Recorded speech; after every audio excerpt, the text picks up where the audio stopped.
This is the Aunty and Brain Tumours talk show. It's a show full of informative chat and inspirational messages. The Aunty and Brain Tumours talk show on podcast. Hello, welcome to Aunty and Brain Tumours talk show. I'm your host Claire, and we've got an important mission this month. It is Brain Tumour Awareness Month, and we're shedding light on a crucial issue. Brain tumours claim more lives among children and adults under 40 than any other cancer. Shockingly, only 1% of the national spend on cancer research is allocated to this silent threat. Because today, right here on Aunty and Brain Tumours talk show, we're taking a stand. We're not just talking statistics. We're sharing stories, real, heartfelt stories from people all around the globe who have been touched by a brain tumour. It's time to raise our voices and spread the word. By listening in, you're joining a movement to make a difference. Hello. Hey. Hi, Simone. Thank you so much for coming on to be a part of Brain Tumour Awareness Month. Take us back to when you started to have any symptoms. So I was diagnosed at the age of 27 because I'd been experiencing significant headaches. I'd always had migraines from the age of maybe about 12, 13, and they'd always been put down to hormones. So you started your time of the month and you're growing, you're developing, etc.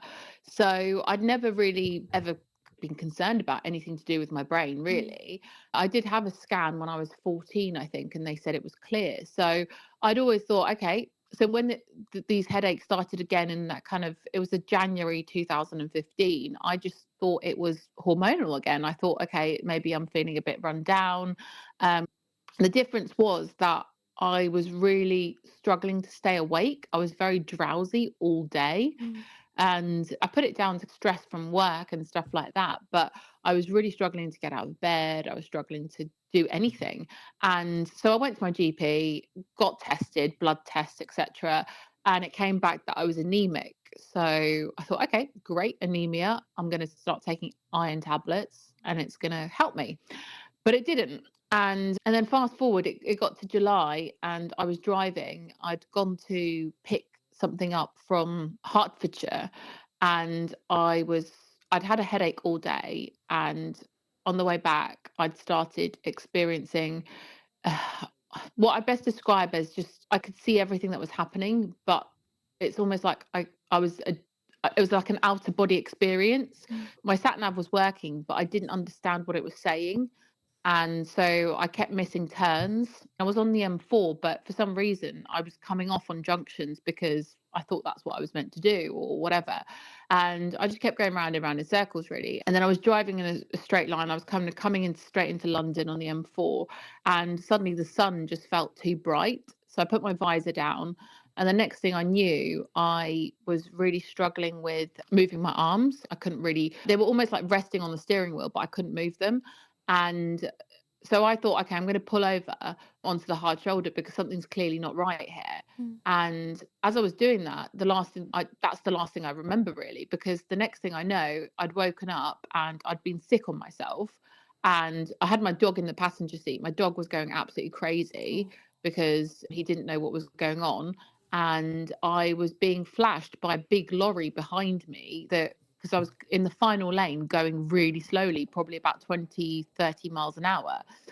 And so I pulled onto the hard shoulder, managed to get the car over to the hard shoulder. And then the only thing I knew how to do really was try and press the last call button on my car, which was my mum. And she clearly knew something was very wrong because I couldn't speak and I was mumbling. And she called an ambulance. And the ambulance came. And they took me to hospital and they did all my stats and everything and stuff. And when I got to hospital, I had all of the neurological tests, follow a finger, look at me, etc., etc. And they said that my face was slightly drooped to one side. But what they then said was, you're too young to have a stroke. This can't be a stroke.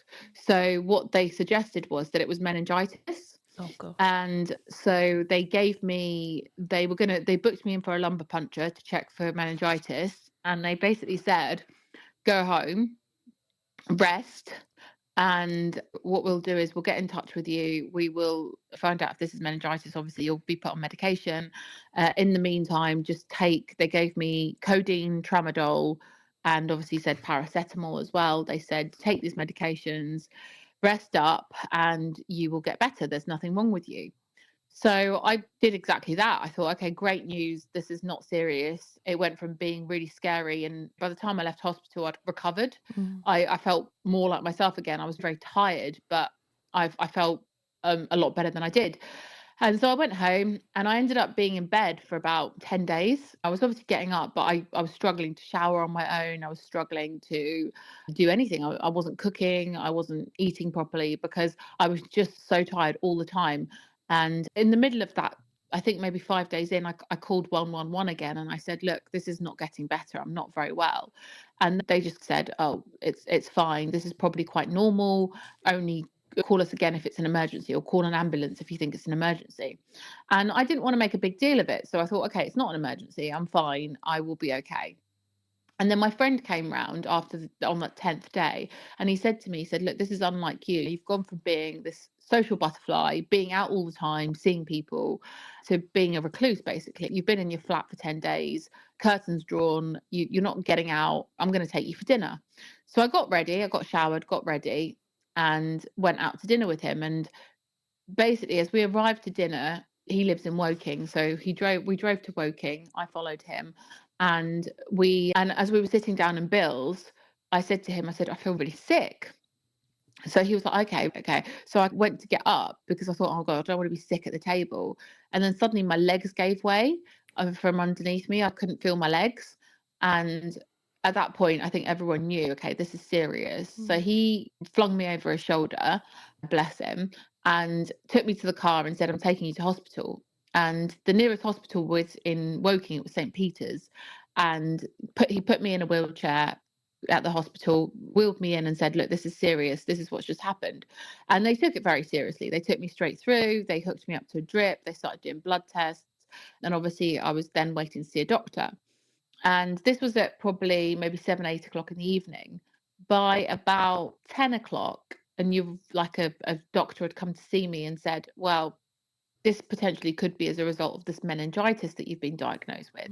And I said, wait a minute, I haven't actually been diagnosed with meningitis. That's what they've suspected. So I would appreciate it if you could do your own analysis and do your own tests and see what you think.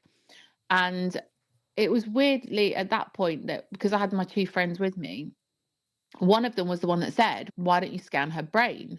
Could this be brain related? And if it wasn't for them, I think I wouldn't have got a scan, because they said that, and the doctor said it can't be anything that serious. It can't be. And they said, why don't you just do it and rule it out? So they agreed to a CT scan, and they did the CT scan. And it was about midnight that night that I had a doctor come back and say, actually, we're really sorry, but you're right. You've had a bleed on the brain. You've had a stroke. And I was just like, what? And they said, look, we're suspecting it's something called a Cavernoma. At that point, they didn't really say any more. They said it's like a lesion in your brain. We're suspecting it's bled, but we need you to have an MRI scan for us to determine what the treatment is next, or what we do. What's the word that I'm looking for, Sarah? They admitted me to hospital. They gave me a bed on the ward, on the stroke ward, and they did the MRI scan the next day. And then that's, I think, maybe about a few hours. They must have done it. So this was the weekend. So they did the MRI scan. I had to wait till the Monday, actually, because it was a weekend. It was a Saturday. So I had to wait till the Monday for an MRI scan. And on the Tuesday morning, I had probably, I would say, maybe 5 or 6 consultants, because it was trainees as well. So the lead consultant with trainees round my bedside, basically. And they said, oh, you've got a Cavernoma. It looks like a raspberry in your brain. You're going to need brain surgery, probably. And that was it. And the woman opposite, the bed opposite me, when they went away, she looked at me and she went, did they just say you would need brain surgery? Like it was just something that happens every day. So maybe they were thinking, oh, she obviously knows this, because that's really a bit cold, because what happened to bedside manner? Yeah, exactly. And in a way, once the shock had set in, it was probably better to be told quite bluntly than for it to be, I don't know, danced Dripped around. out. I prefer direct communication. I am a very kind of direct person, but I was on my own. They could have waited until my mum arrived, because obviously me being in Woking, my mum has to drive every day. It was about an hour and a bit from her. So she was on her way in to be with me to obviously find out the results. So I had to then obviously tell her the results while she was in the car on her way to me. And I think we were all in a bit of shock, really. Yeah. And then obviously they were planning to keep me in hospital until the neurologists were ready to speak to me about brain surgery. So I was planning to stay in there for a bit, but I ended up only in there for a week, because they then said, you're going to need to actually go to St. George's, because they're the specialists in neurology. And the easiest thing to do is to discharge you and to give you an outpatient's appointment to see them. So I was like, okay, fine. They sent me home with a walking frame because I couldn't walk unaided. So I had a walking frame. I had to go back and live with my mum. She had to help me, shower me, everything. I was on, I think it was 120 milligrams of codeine. So 2 codeine, 2 tramadol every 4 hours. I was so high. Like all of my friends that came to visit me said that I wasn't myself. Yeah. I just was not the same person. I was on so many drugs that I had no personality. I was constantly sleepy, and I just lost all the life out of me. It was drained. And yeah, it was with my mum, and we waited 6 weeks for that outpatient appointment. Wow. And when I went to see that neurosurgeon, what he then said was, it's too dangerous to operate. You could end up severely brain damaged or dead. And therefore, I'm not going to take this risk. And I had my mum, my stepdad, and my sister in that room with me. And my sister just burst out crying. She couldn't handle it. He was that blunt. Oh, you could die, be brain dead. And I think we'd all gone in there with the hope that this, no matter how scary it was, that this was going to be Fixed. resolved. There was going to be a cure. And we'd left feeling hopeless, because I was still struggling to walk. I was having epileptic seizures, because at this point I'd started having seizures, which I'd never had in my life. And my whole world had been turned upside down. And it's almost like there was nobody could help me. Everybody was refusing to help me. They were just like, just go home, take the medication, you'll be okay.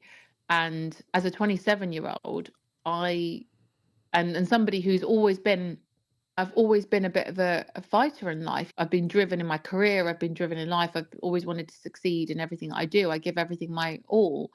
And it was really hard to take, like really hard to accept that these medical professionals who were meant to be giving me the best service and looking after me were saying that there was nothing they could do. Yeah.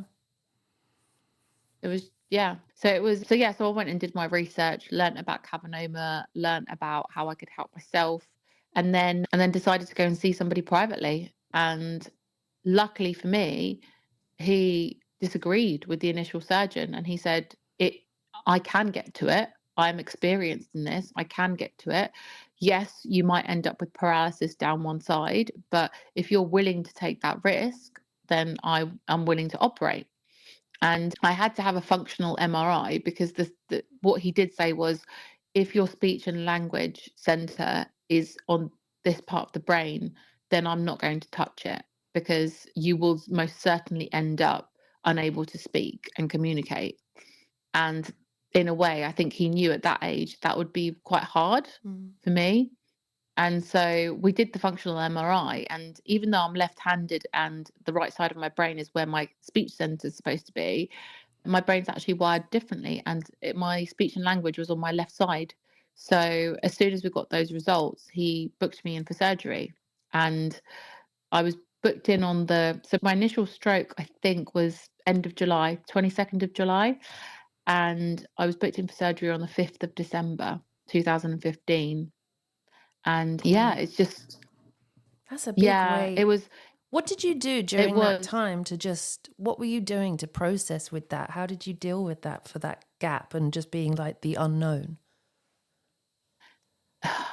I was so high on medication, I don't think I could process it.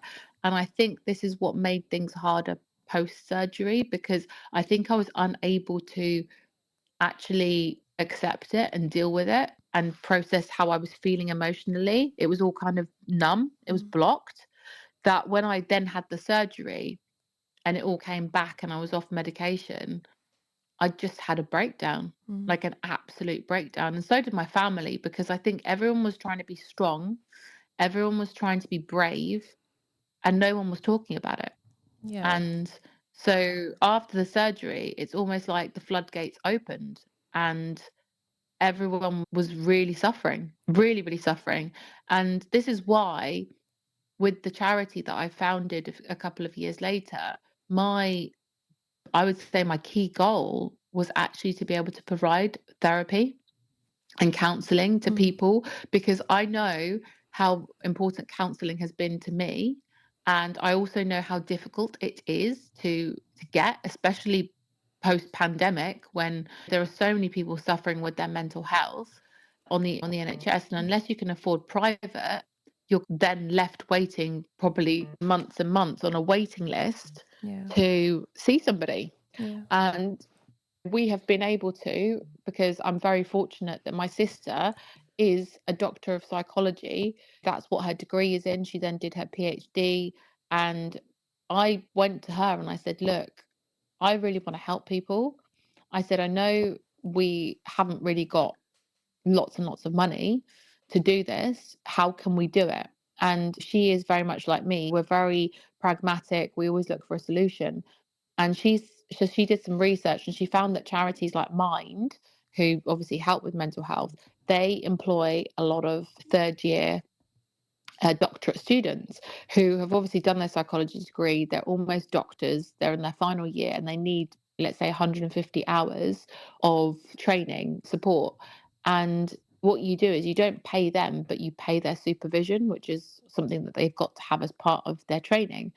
And so that's how we did it, and that's how we have done it. And we've grown our therapy team. We've got 6 members, and 2 of them are employees, because we've been able to pay them now because they've graduated and we thought they were really good, and we've taken them on board, obviously at a far discounted rate, but we've got them. And then the rest are doctorate students who we pay a certain amount of supervision for them per month, but that's it. And we get them for, let's say, they probably see six patients a week. Yeah. Just to go back a bit, how long was the surgery and what was it like for you? Yeah. Because I was private, I'd gone in, and I don't know from experience how anybody else goes through, because I had my own individual experience, but I went in the night before, and I went in at about 4:00 the night, the night before, the day before. So I'd had a lot of time to get settled into my room. My friends had come to visit me. It was coming up to Christmas. There was a Christmas tree. So it almost didn't feel like I was in hospital. It felt like I was like staying away for the weekend somewhere. So I think I was pretty relaxed. And then obviously in the morning, they came to get me at 6 a.m. And I was the only one being operated on because it was a Saturday. And they came to get me and they were talking about where they were going to shave my hair. And it sounds awful to say, but that's what I was probably more worried about, because I was like, oh my goodness, I've got really long hair. I was the I've same. spent so many years growing my hair. Were you? Oh Yeah, my God, I'm I so was glad the you said that, same. because I thought that's such a shallow No, thing to think. I know. My first conversation was, well, what wig am I going to get?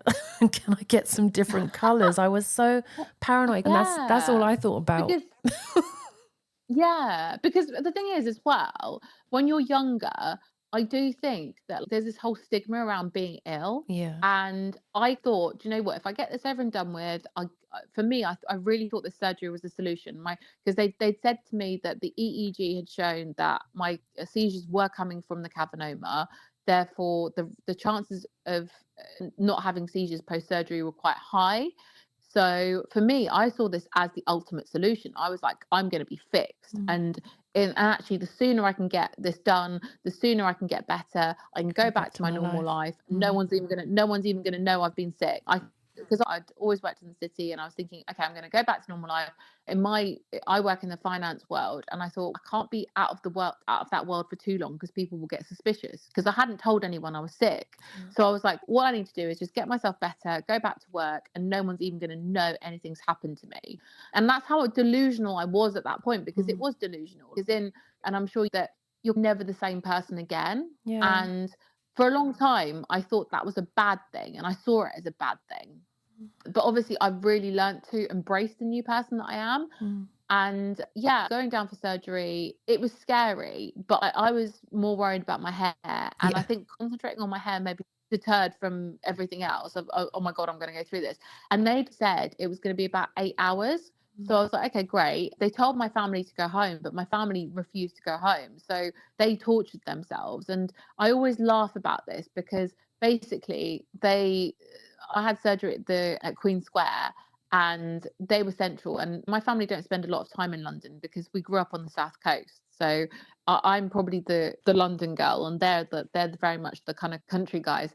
And they were in central London, and they thought, oh, we'll go and get a helium balloon for Simona, not knowing that you don't really get helium balloons in that area in kind of Holborn, Leicester Square, because it's touristy. Who buys a helium balloon? They went to Harrods. And the only helium balloon, they didn't have a helium balloon. They had a helium balloon, but they had one of those like baby shower ones that were like £50. clear with, yeah, exactly. And my sisters, and to this day, my sister still says to me, we spent 50 quid on a balloon that had meticulously hand threaded feathers in it. She was like, I can't believe we spent £50 on a balloon for you. And she said it wasn't even personalized. It was literally like a clear balloon with some pink feathers in it. And so they went and bought stickers, and they wrote Simona with stickers on there. They wrote "Get well soon, Simona." And because my room was so hot, because it was winter and they kept putting the heating on, these stickers kept falling off. So every now and again, the balloon would be like happy something. It just didn't make any sense because what they stuck on just kept falling off. But it was a nice balloon, and it did cheer me up. And I think for them, it was their way of dealing with the anxiety. And because usually my surgery went really well, but what they did say to me was that I had a 60% chance of paralysis down one side when I woke up. And they said that they didn't know whether that would be forever or whether I could do rehab and I could improve it. But they were pretty sure that would be a deficit. It would be a repercussion of the surgery. So when I woke up and they asked me to move my legs and I could not lift my legs, I was a bit like, okay, I'm paralyzed. That's it. I'm paralyzed. But I didn't think, oh my God, I'm paralyzed. My life's over. I thought, I'm paralyzed. At least I'm alive. At least I'm alive. They've got this thing. They've told me they've got all of this out of my brain. I'm just going to work really hard on my recovery. So it felt positive. Like I'd gone in feeling like, my surgeon has always said, if we go in positive, we'll have a better result. And that's what I'd tried to do. I'd really tried to get myself in that mindset of whatever happens, it's going to be okay. And the night before, we'd actually gone, there's a chapel at the hospital. And the night before, my mum and I had actually gone and said a little prayer. And we're not particularly religious, but we'd gone and said a little prayer and kind of said, okay, whatever happens. And the only thing I said to my mum was, if I am brain dead, Mum, I would, and I know this is going to sound controversial to say, but I said I would prefer you to just take me to Switzerland and let me go, because I did not want her to have the burden of looking after me, and for me to also just not it's not a life. For me, it wouldn't have been a life. And I know obviously everyone has different opinions on that, but for me, that was what I wanted. And my mum agreed to that, because I said to her, I haven't lived 27 years of my life to then have full-time care and not be able to be the person that I am, because I'd really gone from this outgoing, chatty, bubbly person to a shell. Like I really was. I was nothing like myself. And yeah, that was the decision we made, and we had a good cry about it. And I think we accepted it. And so when 6 a.m. came, I was ready. I was ready to go down. I'd made this kind of pact with the surgeon that he would do his best about my hair and that it would all be okay and I wouldn't look like Krusty the Clown. And because he basically told me I couldn't wear a wig, because he said that the wig or something would stop the scar from healing properly or something like that, or I wouldn't be able to wear a wig for a few weeks or something like that because of infection. So I was like, okay, this has got to be done as well as possible so that I'm not having to hide.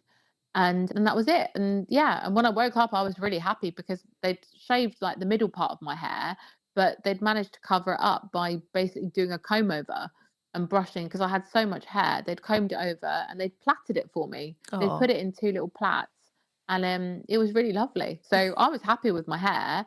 Obviously, I thought I couldn't move, but weirdly enough, I got the feeling back in my legs probably about 4 or 5 hours later. oh, So that the feeling came back. I was in intensive care overnight, taken up back to my bed the next day, and all was good. I wasn't in pain. I said to my surgeon, I was like, I think I'm going crazy. I'm hearing like a popping. And he was like, no, that's normal.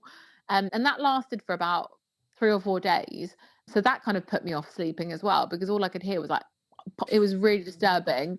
But it was just, he said it was just the air and stuff coming out. So that was fine. The most painful thing for me was actually having the staples removed. I've got quite a high pain threshold, but that was, and having that tube taken out. Oh my God, that tube out of my head. I was like, oh no, I hated that. Absolutely yeah. hated it. But I thought, everything else I was okay with. yeah. So after you'd done that, so you were saying it was like the sitting up and feeling, okay, I can feel my legs. Did you feel pretty much, I want to go home now? Yeah, I did. I actually got my mum. My initial thought was, I really need a Starbucks now. And I have been known to be a bit of a Starbucks addict. And so I actually convinced my mum to put me in a wheelchair. And we were just about to go out of the hospital, because there's a Starbucks around the corner from the hospital. And we were just about to go outside. And my neurosurgeon walked in and he went, "What are you doing?" And I said, "Oh, I'm just going to Starbucks." And he went, "No, you're not. You're going to turn right back around and you're going back to your bed. You are not going anywhere." And I was like, "What?" And he was like, "Yep, get back to bed." I would have Because I said, was can you so, get I me think my, I would have said, can you get me my Starbucks? yeah. The thing is, I don't know about you, but I was so high on the drugs, I think, Yeah. that, and that sounds awful to say, but I think I was being really unrealistic. As in, I felt like I was okay. I'd made it through. I was so happy to have made this through this major surgery, that I wasn't thinking clearly. Mm. And I wasn't thinking, wait a minute, I can't even walk. Even though I could feel my legs, I couldn't walk. I didn't have the balance or the strength to actually walk properly. So I was in a wheelchair. I couldn't even get myself to the toilet on my own. I had to get help to go to the toilet. It just seemed completely surreal that I was asking to go to Starbucks. It's almost like I was trying to go back to normality Yeah. when it wasn't normal. I wasn't in a normal situation. I was still in hospital. I had 15 or 20, I think it was like 20 staples in my head. And it wasn't normal at all. But I think maybe a part of me was craving that normality. Yeah. Did you then say, right, So I need to tell my work that I won't be coming in? Did you have to tell them the truth? yeah, I did. I said I've been really sick, and I think it's almost because brain surgery isn't a normal thing. It isn't something somebody has every day. Even some of my friends, I'm not gonna lie, some of my friends were like, "Oh, how did they operate through your nose?" And Yeah. I was like, "What? Are you being serious?" Like, people just don't understand that you have to have your skull cut open. They don't get it. And so I feel like people thought I was being really dramatic, and they didn't quite believe what was Mm. going on. But that's all I could do. And I ended up seeing a neuropsychologist actually, who really helped me to accept the work situation, and because for me, it was a case of how quickly can I get back to work? How quickly? It's almost like I was making false promises to people, because I was like, I don't want anybody to think that I'm going to let them down and that I'm going to be sick forever. And I need to get back to this. So I was like, oh, I'll be back in 6 weeks. It'll be fine. But obviously 6 weeks later, I wasn't ready at all. Mm. And I was still, at that point, I was seeing a neuropsychologist to try and accept where I was having physio, I was having new speech and language therapy, because I was speaking backwards, by the way. That was the other thing. Like, every now and again, my sentence was gibberish, absolute gibberish, because I thought I was speaking normally. But actually, I was jumbling words. It was completely backwards. It was in the wrong order. It wasn't making any sense, but in my head it was. Mm. So when I got told that, I was absolutely devastated, because I work in communications. That is my job. Mm. I work in PR. So I was then like, oh my gosh, am I ever going to be able to work again? Yeah. Because I'm speaking really weird. And But the therapist that I saw, the speech and language therapist, she was absolutely amazing. And she said, yeah, it will be fine. You will recover. Like, this is just about retraining your brain. And I spent 9 months in rehabilitation. I saw a speech and language therapist. It was basically, I had Mondays, Tuesdays, Wednesdays, Thursdays every single week with a different therapist. So it was speech and language, it was physio, it was a dietitian, because I wasn't eating properly, because I'd put on weight because of the steroids that they'd given me. And I thought, oh gosh, I don't want to put on more weight because I'm not moving, because I'd always been fit and active. And so I stopped eating properly. And what that was doing was, it was detrimental to my fatigue, because I wasn't feeding my brain, I wasn't feeding my body and my brain the right vitamins and nutrients that it needed to actually heal. So I was setting myself back by not looking after myself. And this is, whenever I speak to a new member now for the charity, it's one of the first things I tell them. I say to them, guys, don't worry about your weight. Your weight will stabilize when you are better. Like, worry about giving your brain and your body what it needs right now. And I think that's so important, because I guess through my own experience, I've learned so much by doing things the wrong way. So now I make an effort to share, don't copy me because I did it wrong. Do this instead. My experience shows that if you do this, and my neurosurgeon said that to me as well. He said, if you do your recovery right the first time, you won't have to do it again. And he was so right, because as soon as I started doing things as I was told to do, I started getting better. Like, I started getting less tired. I started being able to go out and walk. I started getting less overwhelmed in crowds. All of these things that happen that people don't realize, that for me, and I'm sure you understand this, is it's such an invisible illness that people don't get it. And if you don't talk about it and you don't ask for the help, you're not going to get it, because nobody sees what you're feeling. Nobody sees what you're going through. And I remember being on the tube, being in one of those disabled seats, going into London for an appointment a few months after my surgery. And a woman, I'm not even kidding you, literally came and threw me off the seat, pulled me up and said, "You do not deserve the seat. I need the seat." Wow. And I cried. I absolutely cried, because I could not believe that, because I had a hat on and you couldn't see my scar and I looked young and fit and whatever, that suddenly I didn't deserve that seat. And that to me shows me, I guess, even Unawareness. society's They don't view realize. and awareness. And I think that's why maybe it's made me a bit more compassionate towards invisible illnesses. Like, I never really, I try not to judge someone now, because I think we've all been there. I've certainly been there myself and thought, that person doesn't look disabled, or that doesn't whatever. But we just don't know what somebody is going through. Did you see they put those And signs? to admit that, They've put those signs now in London where it says some illnesses are invisible. And I know that hasn't been for that long. It must have only been, I don't know, 5-6 years. I just thought that was fantastic, because I forever telling people just because someone looks okay, it really doesn't mean they're okay. And when they put these signs up, I was like, oh, someone's been listening. Great. I don't know if anyone reads it and takes it on board like that lady. Some people are listening. I just hope people are looking at the sign and realizing not everyone is clearly got something going on. They just, it's an invisible. It's an invisible illness. And actually they've started doing badges as well. And I have to say, so I had a very good friend of mine now, Sarah, who maybe you could speak to as well, because she had brain surgery about a year after me, and I met her at Headway, and she had it because of her epilepsy. And she basically, she was very much like me. A year down the line, when I met her, she was like thinking she was a bit of a fraud, because people didn't see that. Because I always felt, that's what I felt. I felt a complete fraud. And I remember sharing my kind of, what I would say, wisdom a year in with Sarah, and her starting to believe in herself that she wasn't a fraud and it was an invisible illness. And then she was the one that told me that London Undergrad and started doing these badges, almost like the ones that say you're pregnant.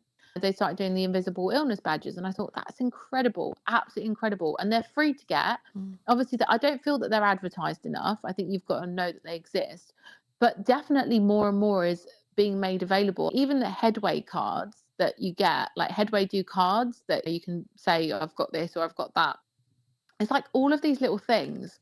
And I guess for me, it takes it took me a while to even accept that I should get one of those or I could get one of those. Mm, But now that I've embraced it, I almost feel like, why was I preventing myself from getting the help and support that actually was I needed mm, and I deserve? Because going through what we've been through, you know how tough it is. It's not a walk in the park. It's not like we chose to have it. It's mm. not, if I had to go back, I wouldn't choose. Some people go, "Oh, you're so lucky to have that little badge or whatever." I'm like, "Lucky? Yeah. Really?"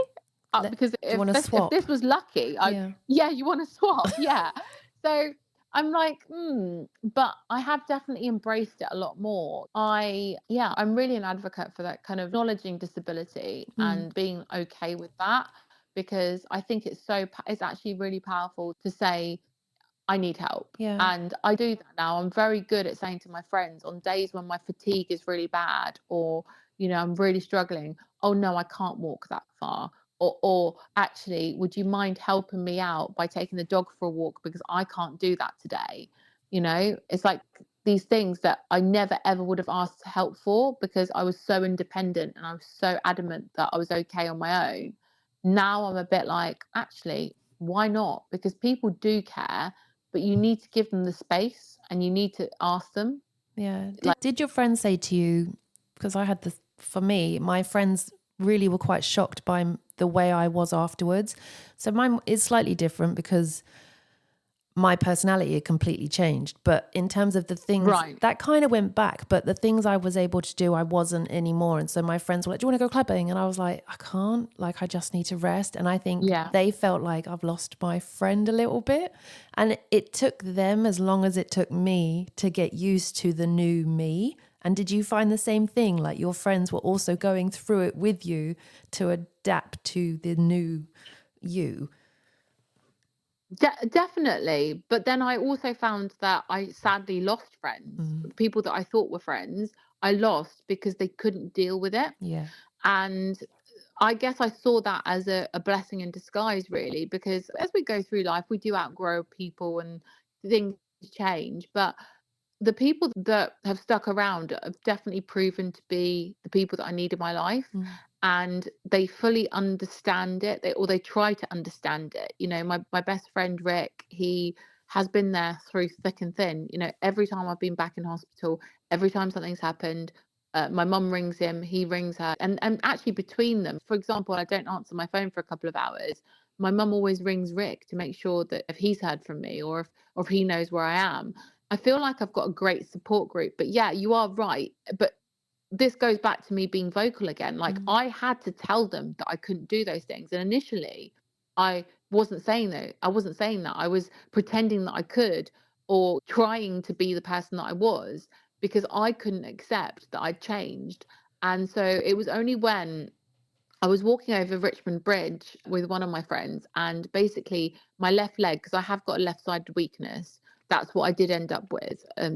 I'm considerably weaker on my left side, which is strange for me because I'm left-handed, so I was always stronger on my left side. So it has taken a lot of getting used to. But I was walking over the bridge, and my left leg just would not. It didn't move. It got caught, and I fell over. And my friend was like, "What are you doing?" And at first, I felt really embarrassed, like I've fallen over. But then when I got up, I was like, actually, what I really should have told you is that I'm really struggling today. I'm very tired. And when my fatigue is really bad, my deficits show up even more. mm, And really, I can't walk this far. And I have got a left sided weakness and I need to stop and sit down. mm. And when I said that to him, he suddenly changed and he was like, "Oh my goodness, I'm so sorry. Why didn't you tell me this? Why didn't you say that you couldn't do this?" And I said, "I was really trying. I was trying not to That, tell you that I can't do it and that I've changed." yeah. And I think that's when people started realizing, and people have got used to me now, the way that I am, because they see that, yes, I can't go rock climbing like I used to go rock climbing. I can't go clubbing. I don't do clubbing. I can't, I have to go to bed at 10 o'clock or whatever. I have to get regular hours of sleep. Otherwise, I get really bad migraines and my fatigue is bad. But they've got used to that. They Mm, know me that way. It's almost like this is version 2 of me, and they've got used to it. Mm. But it did take a lot. It did take a lot of time, for Yeah. sure. I'm 8 years in. It probably took maybe 2 or 3 years for everybody to get used to it. Did you go back to work after, or did Yeah. you then, how did they bring you in slowly? Did they have a Yeah, good kind of well, that was HR? down to the yes, that was down to the neuropsychologist that I saw, because he basically said, "I want you to go back 1 day a week for 3 months." And I was like, "What? There's no way I can go back 1 day a week for 3 months. That's not possible." But then obviously I had an occupational review, and that had to be made possible because you've got the Disabilities Act and et cetera, et cetera. So I was protected. And essentially I still could do my job. So they couldn't say I couldn't do my job. I just couldn't be in 5 days a week. And then it moved up to 2 days a week, 3 days, and eventually I started doing 5 days. Now, that took probably a period of maybe 6 months to get back to. And then when I started doing the 5 days, I realized I couldn't do 5 days. That for me was just impossible. However much I tried, however much I slept, I looked after myself. I found that I wasn't able to go out with my friends in the evenings at all. I wasn't able to do anything but work. And for me, that was when I realized I need to change my job to suit my new life, to suit the new me. And therefore, I actually decided to go freelance at that point. And I thought, okay, I'm going to be freelance. I'm going to control my own hours. And that did work to a certain extent. But then what happened was, because obviously you then become worried about money and bringing in money, I became a bit of a workaholic and I was working too much. You were So overdoing whilst it it wasn't even like more. Yeah. whilst it wasn't 5 solid days of work, I was working some days until midnight because I had stuff to do. And so that was then ruining my relationship with my partner, because he was like, wait a minute, you're constantly on your laptop, you're constantly on your phone, I don't get to see you. So then I had to rethink things again. And I thought to myself at that point, I was like, there's no one that's going to get this. How am I going to be able to earn enough money to pay all my bills? My rent was really high at that point, and I really wanted to buy a place. I really wanted to buy. And I thought, how am I going to get to this place being able to buy when I can't work 5 days? There's nowhere that's going to pay me enough. And then out of the blue, this company headhunted me. They found me on LinkedIn. They'd seen all the work that I'd done previously and they really liked it.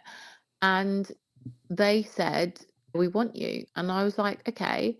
So at that point, I thought, I've got nothing to lose but to say, actually, do you know what? I can't work 5 days. I can work 4 days. And I'm not going to be in an office. I want to work remotely. Obviously, I'll come into the office 1 day a week if needed, but I need to work remotely. I need 4 days. And this is the salary that I need. And they came back and they said, yeah, that's fine. I had the same thing, and they said, come in for half a day on the first day. I was like, are you kidding me? I feel like an idiot. So I went in, I came out, I was absolutely knackered. And so I was like, okay, they obviously know more than I did about going back to work. And yeah, that kind of slow bit. And I want to just get back to this. But I think how much nicer it would have been to do the working from home stuff for someone that does need a little extra kind of energy is lower. A really nice thing that's come out of COVID, if anything has come out of good of COVID, is being able to spend more time. That is true. Yeah. Yeah, very true, actually. I think it has made it a lot better for people with disabilities and invisible disabilities. And actually it's shown us, I think, like you say, the one positive thing from COVID is it's shown us that a lot of jobs can be done from home. And I think that, it saves money for office space and things like that. But I think we were also, I don't know, it was almost ingrained in us that we had to be in an office 9 till 5 every day. And it's shown us that actually you can trust people to go and do their job. And a lot of people are more productive from home. Like I certainly am, even to this day, because I get so easily distracted in an office. Like my attention span in an office is awful.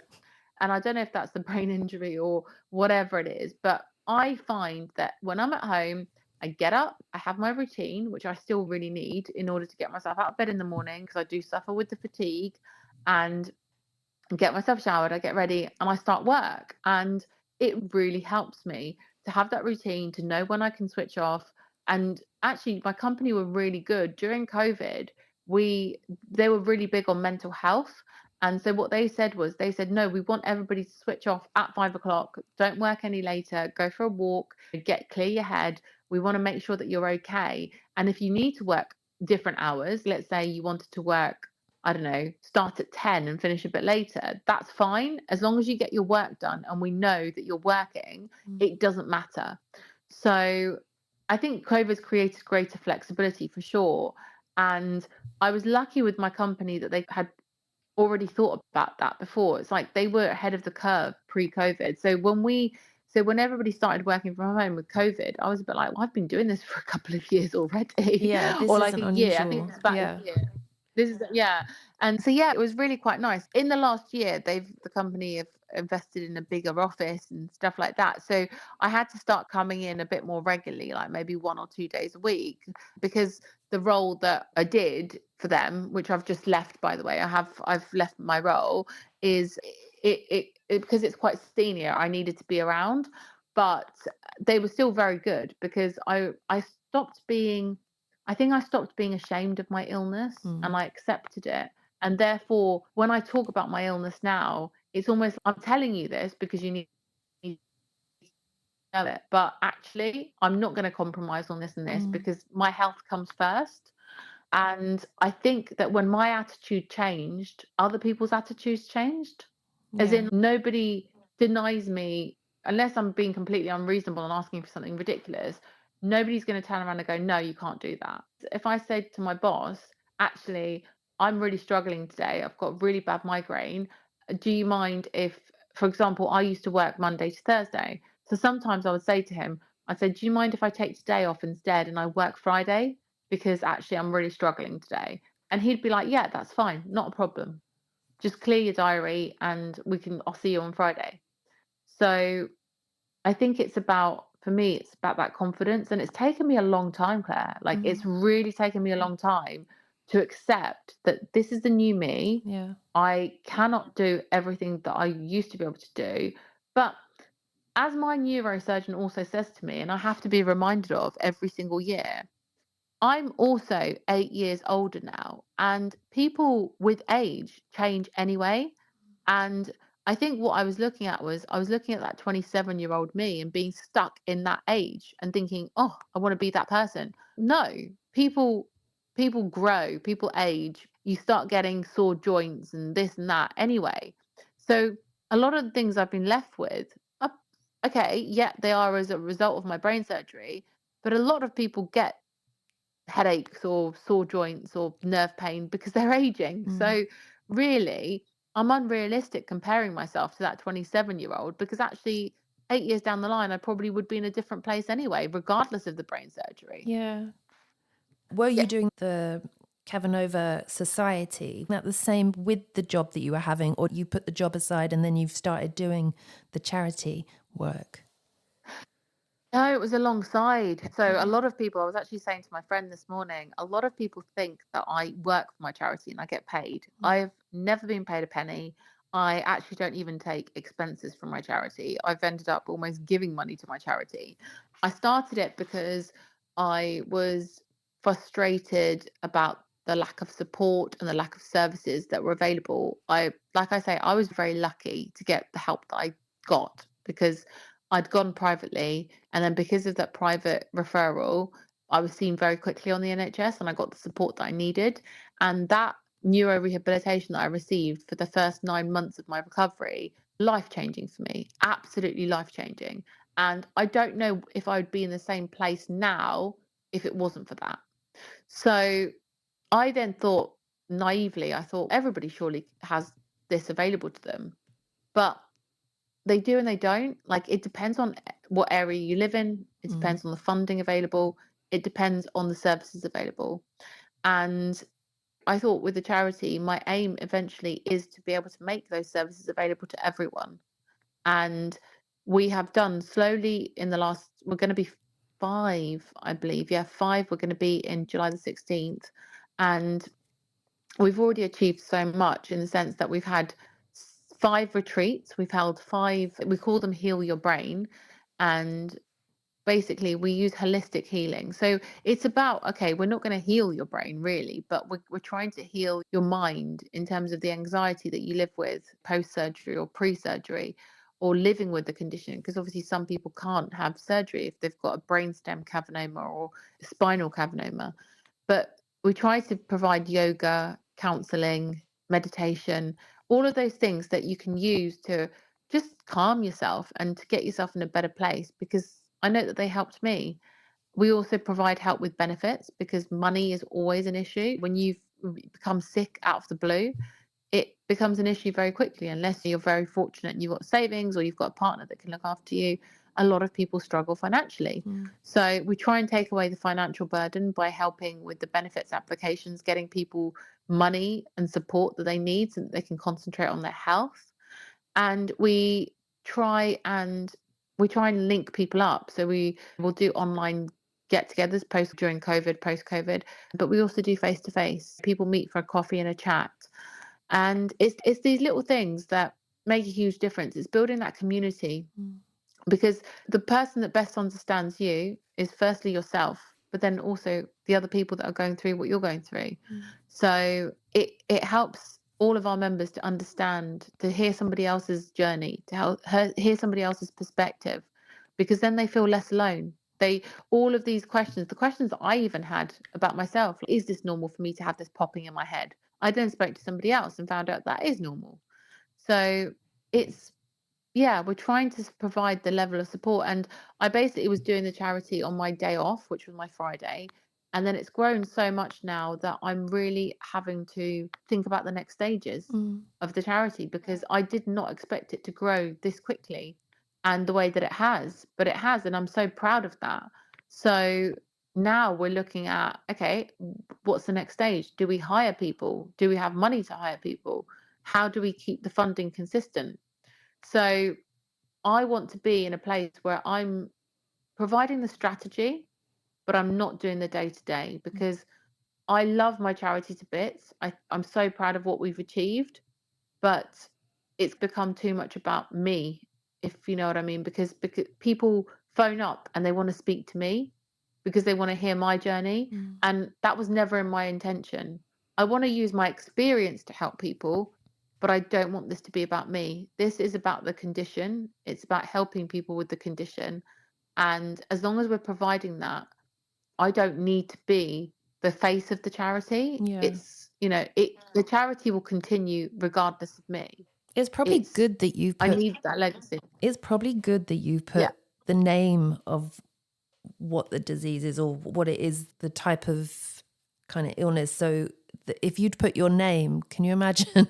You wouldn't be able to step out of it, would you? So actually, for anyone that's going to try and do a charity, is try and not put your name, because otherwise it will be exactly what you just said. Is it's so overwhelming, because then you've put it all on yourself, and it's quite hard to get out of that. So it's probably a blessing that you didn't call it by your name, even though it would make sense at the beginning. Yeah, and I'm really happy I didn't. And we spent a lot of time on our branding. We're re-looking at our branding now, 5 years down the line. It's always an evolution, and it's nice that it's, because it isn't necessarily associated with me, that it can evolve and I can step back and anybody can run the charity. Anybody, because I almost think also, as much as we have achieved a lot, like, the next stage could be somebody else looking at it with a fresh pair of eyes and saying, we could do this better, or we could do that better.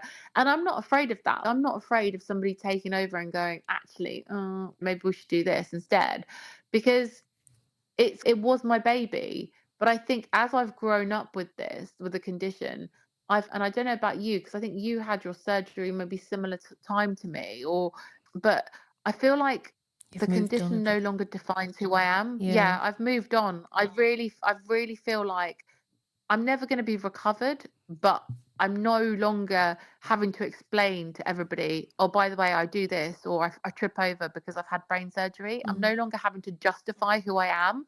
And if somebody laughs at me and says, oh, you're a bit clumsy, that's okay. I don't need to look at them and go, oh, don't laugh at me, I've had brain surgery, Just move on. I'm comfortable with the person that I am today.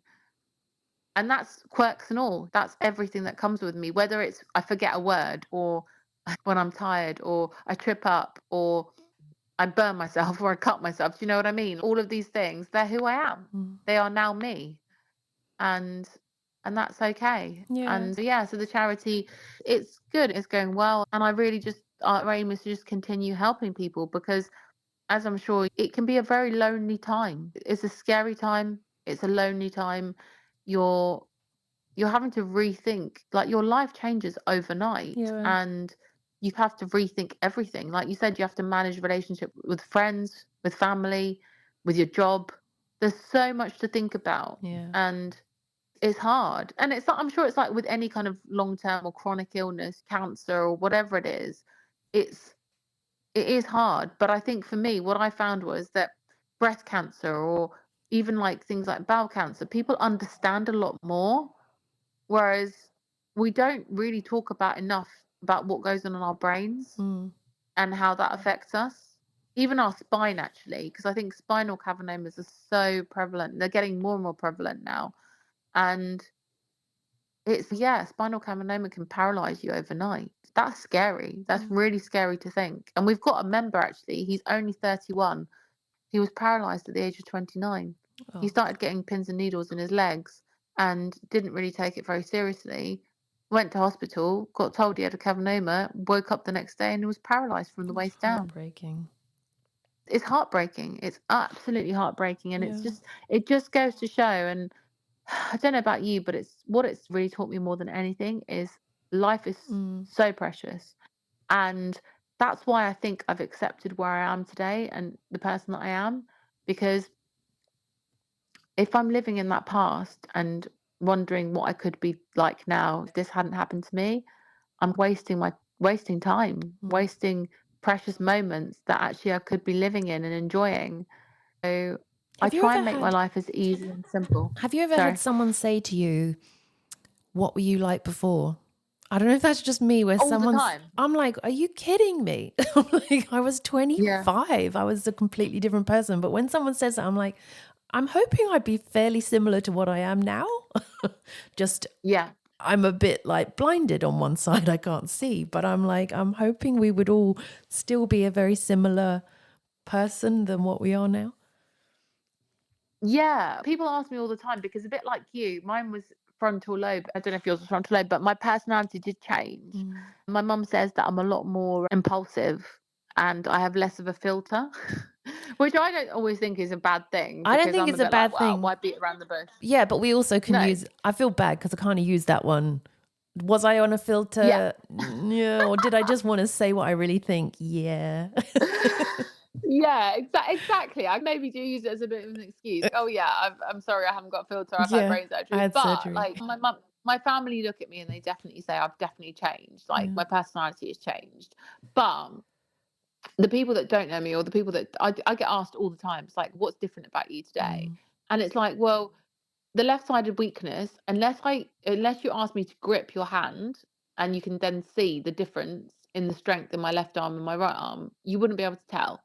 I can use my left arm normally. I can carry things, I can lift a kettle, but it's a lot weaker than my right side.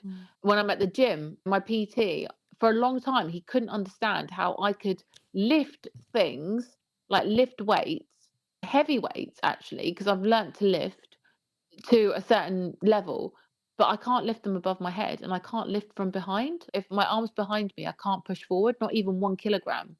And that's as a result of my stroke.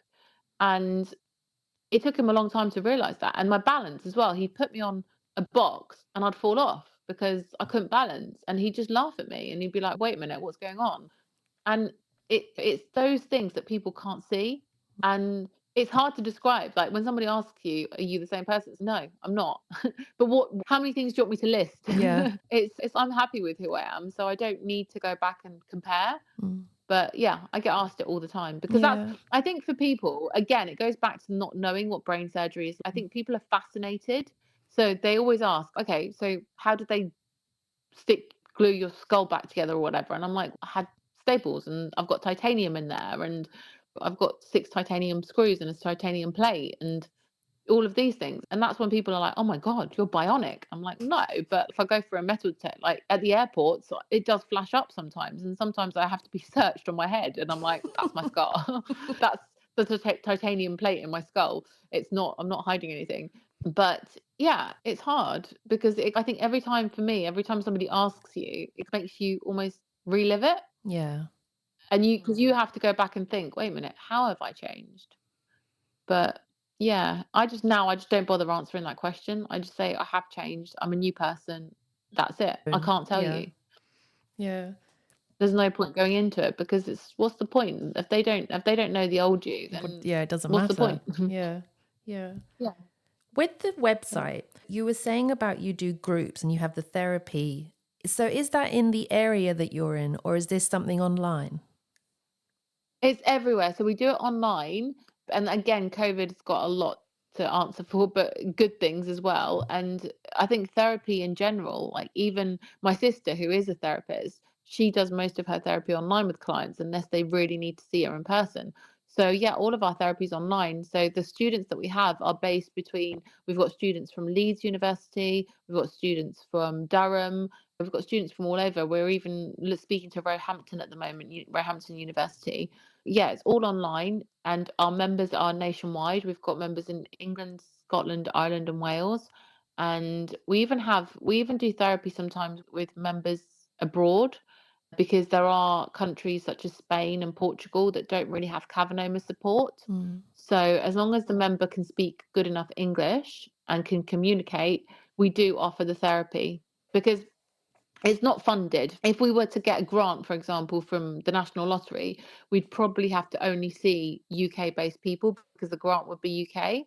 But because we fund it ourselves, we can basically do what we need to do. And yeah, we do see people. We've seen people in Barcelona, in Portugal. We've even had a client in America. So I say client, a patient. So yeah, we manage it how we can and we try and support as many people as possible. And we launched an awareness day called Raspberry Day because Cavernomas look like raspberries, and that this year was our 5th Raspberry Day. And JC basically give us 500 billboards all around the UK to advertise for a whole week about Raspberry Day and about Cavernoma.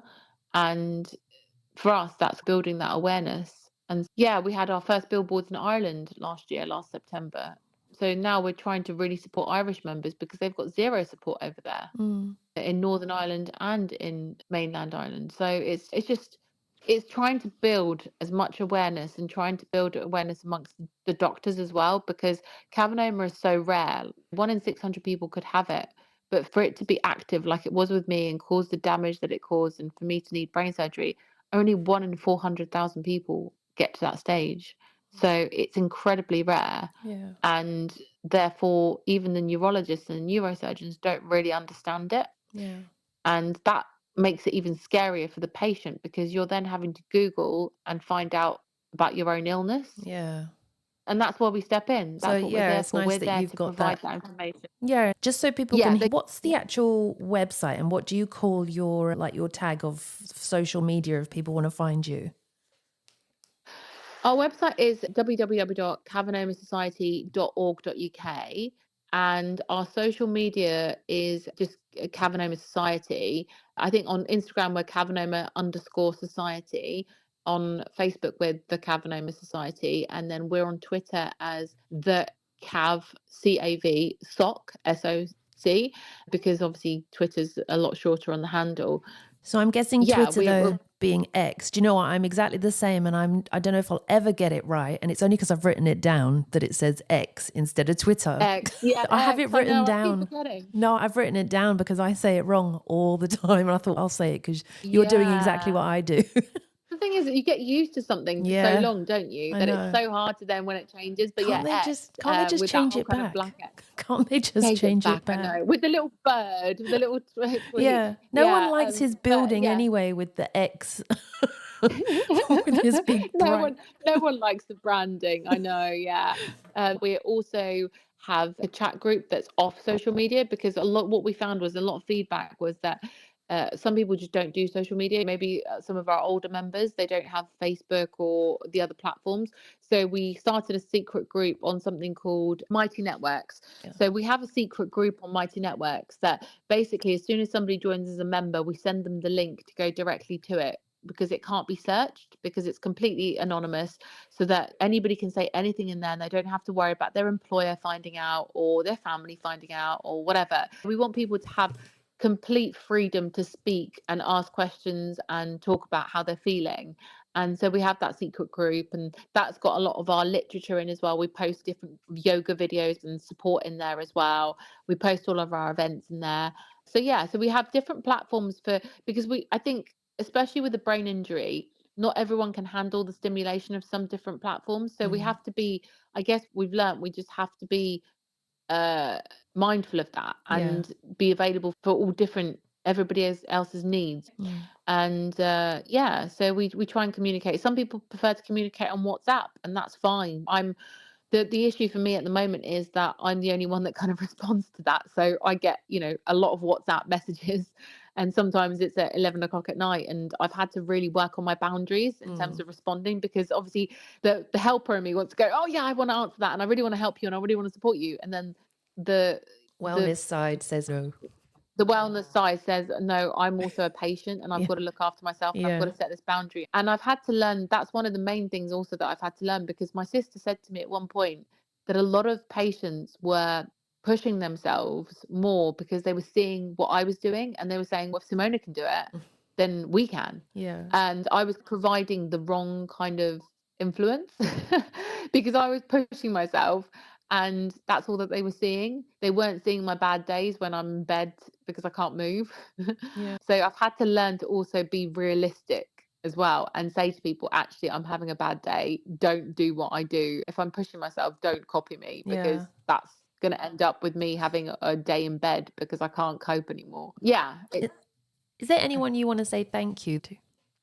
Probably, I would say my best friend, Rick, because he's been through this like throughout everything, and he's honestly like the other end of the phone if I ever need anyone.